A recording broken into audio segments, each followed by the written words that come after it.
Hypnosis is what we all have. We have a subconscious and a conscious mind. And Freud is considered the father of psychology, but actually he started out with hypnosis first. And he gave it up after a while because he thought it took 3 or 4 hours to hypnotize somebody. But actually it only takes, as you probably all know, 5 to 10 minutes. And so he gave up hypnosis, but actually people have known about hypnosis from the beginning of time. And what we find in the old Greek and Roman cities, you'll find what they were called sleeping chambers, but they were all connected by pipes, and somebody on the roof would talk. And so we figured out that they were doing hypnosis. And the term hypnosis is from the word Greek for sleep, and it was refound by a British surgeon in India who couldn't get anesthesia in India, so he found that he could do amputations, all manner of surgery, only using hypnosis. That's amazing. So it goes back very, very far. It goes back to the beginning of time, which seemed like we lost it in the Middle Ages. In the middle. Middle Ages, okay. And then we found it again. So it was found in France. Benjamin Franklin was in France at the time. It became very popular. And there was a man, a Frenchman, who believed in animal magnetism. He thought there was an invisible fluid going throughout the universe. And if you touched magnetized objects, that would cure you. But actually what he was doing hypnosis. And by doing the hypnosis, he then convinced the people by touching these iron rods they'd be hypnotized. And Ben Franklin was there. It was becoming so popular, the King of France got together a group of scientists, and Ben Franklin, being the ambassador from America at the time over in France, investigated and said, it's only your imagination. And that killed it again. Ah. But that's what hypnosis is, only your imagination. You have 2 minds. You have your conscious mind, which mostly deals in numbers and letters and thinks logically. And you have your subconscious mind.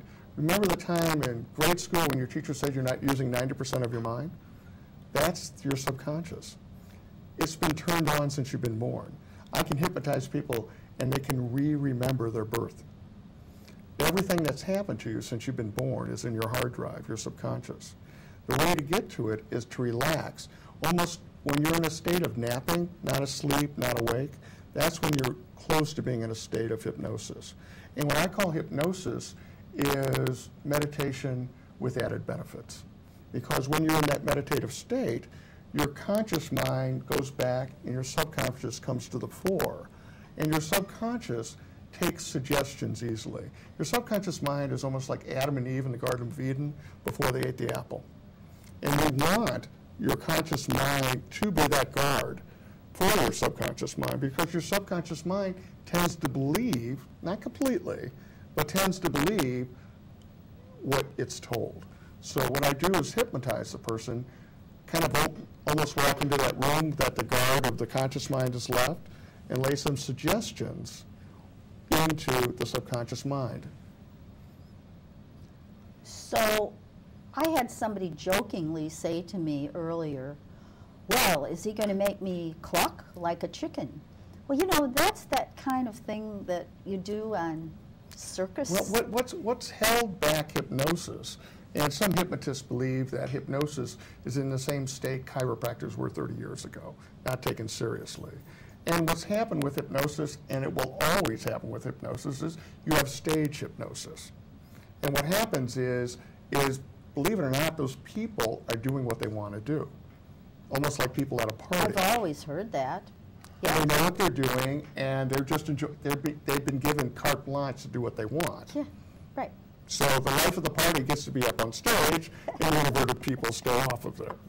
But it does hold hypnosis back. That is an issue that hypnotherapists and other hypnotists have a problem with. Yeah.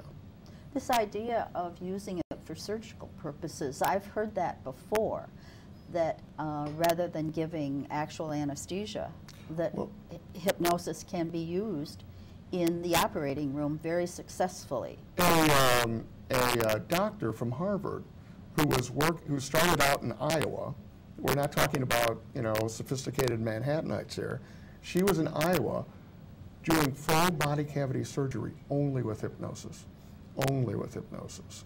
And what you can do is numb the hand and take that hand, numbed hand, and touch the part of the body you want numbed.